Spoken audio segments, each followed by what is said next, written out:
Hello বন্ধুরা, তোমরা সবাই কেমন আছো? আজকে আবার একটা নতুন রান্নার ভিডিও নিয়ে চলে এসেছি। আজকে তোমাদের সাথে শেয়ার করবো বন্ধুরা, শীতের ঠান্ডা ওয়েদারে দুপুরে গরম ভাতের সাথে কাতলা মাছ, নতুন আলু, টমেটো, ধনেপাতা দিয়ে পাতলা ঝোল। আর দুপুরে গরম ভাতের সাথে এই মাছের ঝোলটা খেতে কিন্তু দুর্দান্ত লাগে। তো চলো আমি কিভাবে রান্না করেছি বন্ধুরা সেটাই তোমাদের সাথে শেয়ার করব।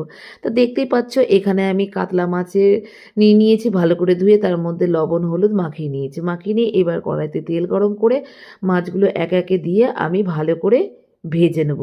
তবে এই রান্নাটায় কি বলো তো, এই পাতলা ঝোলটা দুপুরে গরম ভাতের সাথে সত্যিই খেতে খুবই খুবই ভালো লাগে। আর তার সাথে যখন নতুন আলুটা দেওয়া হয়, তো দেখতেই পাচ্ছ বন্ধুরা আমার মাছগুলো পুরো ভাজা হয়ে গেছে। তারপর আলুগুলো আমি কেটে নিয়েছি, কেটে নিয়ে ভালো করে লাল লাল করে ওই তেলের মধ্যে ভেজে নেব।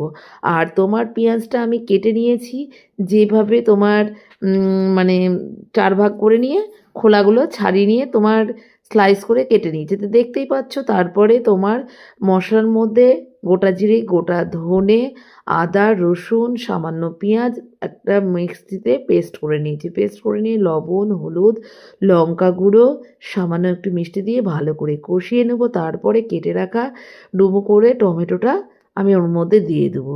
দিয়ে দেওয়ার পর কিছুক্ষণ কষানোর পর কেটে রাখা ধনে পাতাটা দিয়ে দেবো। দিয়ে আবারও ভালো করে কষিয়ে নেব। মশলা থেকে যখন তেল ছেড়ে আসবে তখন বন্ধুরা আমি গরম জল দিয়ে দেবো। গরম জল দিয়ে ভালো করে ঝোলটাকে ফুটিয়ে নিয়ে তখন ভেজে রাখা মাছগুলোকে দিয়ে দেবো। আর এখানে গরম জল ব্যবহার করছি এই কারণে, যেহেতু নতুন আলু, ঠান্ডা জল দিলে তোমার আলুগুলো একেবারেই গলে যাবে, সেই জন্য আমি গরম জল দিয়েছি। তারপরে মাছটা একটু ভালো করে ফুটে নিয়ে তারপরে গরম মশলা দিয়ে আমার মাছের ঝোলটা পুরো রেডি হয়ে যাবে। এইভাবে এই পদ্ধতি একবার তোমরা বাড়িতে বানিয়ে খেয়ে দেখো বন্ধুরা, দুর্দান্ত লাগে দুপুরে গরম ভাতে। ভিডিওটা কেমন লাগলো অবশ্যই কমেন্ট করে জানিও। টাটা বন্ধুরা।